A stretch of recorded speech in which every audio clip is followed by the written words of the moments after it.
કચ્છના હાઈવે માર્ગો પર અવારનવાર અકસ્માતો સર્જાઈ રહ્યા છે। ગઈકાલે મુન્દ્રા તાલુકાના ભુજપુર ગેલડા માર્ગ પર અકસ્માતના બનાવમાં દંપતીનું મોત નિપજતા અરેરાટી ફેલાઈ જવા પામી છે। ભુજપુર ગેલડા માર્ગ પર અકસ્માતમાં નાક્ષી દેવરાજ ગઢવી અને તેમના પત્ની પરમાબેનનું મોત નિપજ્યું હતું। અહીંના માર્ગ પર કોન્ટ્રાક્ટરો લાંબા સમયથી અધૂરા કામો પૂરા કરતા નથી, જે યોગ્ય કહી શકાય નહીં। સ્થાનિક રહેવાસીઓએ એકત્ર થઈને કલાકો સુધી રસ્તાઓ બંધ કરી દીધા હતા અને વિરોધ પ્રદર્શિત કર્યો હતો। અધૂરા કામો તાકીદે પૂર્ણ કરાય તેવી માંગણી કરાઈ હતી। મિત્રો, મુન્દ્રા જે અંજારથી માંડવી સુધીનો જે રસ્તો છે, ત્યારે ખાસ કરીને ભુજપુર અને મોખાની વચ્ચે અવારનવાર અકસ્માતો થતા હોય છે અને અનેક લોકોના આ રોડ રસ્તાના કામોની અંદર જીવ પણ ગયા છે। ત્યારે અત્યારે સ્થાનિક લોકોમાં રોષ પણ છે અને ખાસ કરીને પ્રશાસનનો જે સહયોગ મળવો જોઈએ તે મળ્યો નથી, એના માટે સંવેદના પણ છે। પરંતુ રાજકીય અગ્રણીઓ જે આવા કોન્ટ્રાક્ટરોને છાવરી રહ્યા છે, એવા કોન્ટ્રાક્ટરો વિરુદ્ધ પ્રશાસન તાત્કાલિક નિર્ણય લે અને આવા કોન્ટ્રાક્ટરો ઉપર કાર્યવાહી કરે તે જરૂરી છે। કેમેરામેન આરિફ ખલીફા સાથે દિલીપ ગોર, મહાસાપુરા ન્યૂઝ, ભુજપુર। એનાથી પહેલા 4-5 વખત આ વસ્તુ જ્યારે પણ પબ્લિકના હિતની વાત કરીએ તો કેટલાય મરણ થઈ ગયેલા આજ નેશનલ હાઈવે ઉપર, અને એ ડિઝાઇન જે પણ નેશનલ હાઈવેની છે એ હિસાબે કામ જ નથી થયું।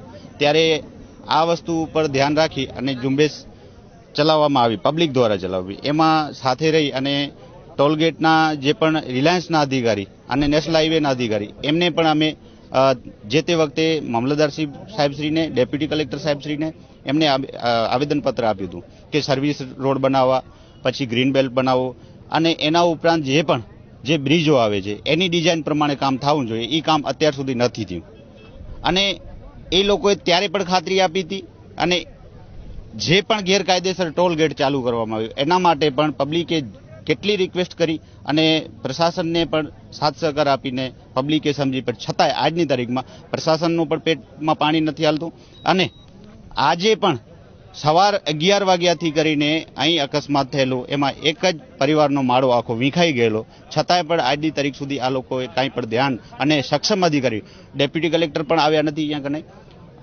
પીઆઈ સાહેબ પણ નથી આવ્યા। જે પણ સક્ષમ અધિકારીઓ અહીંયાના જે પણ પબ્લિકના હિત માટે જો આવવું પડે માનવતાની દ્રષ્ટિએ, એ પણ આજની તારીખ સુધી અત્યાર સુધી આવ્યા નથી।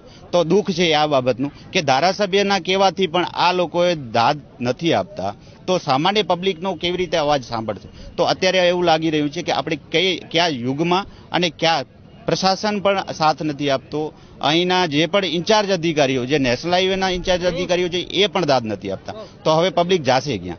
તો આ દુઃખની વાત છે કે અત્યારે જો માણસોના સમજો પબ્લિકના આજે ઘરના ઘર બરબાદ થાય છે, છતાંય પણ પ્રશાસનનું એક પેટનું પાણી નથી।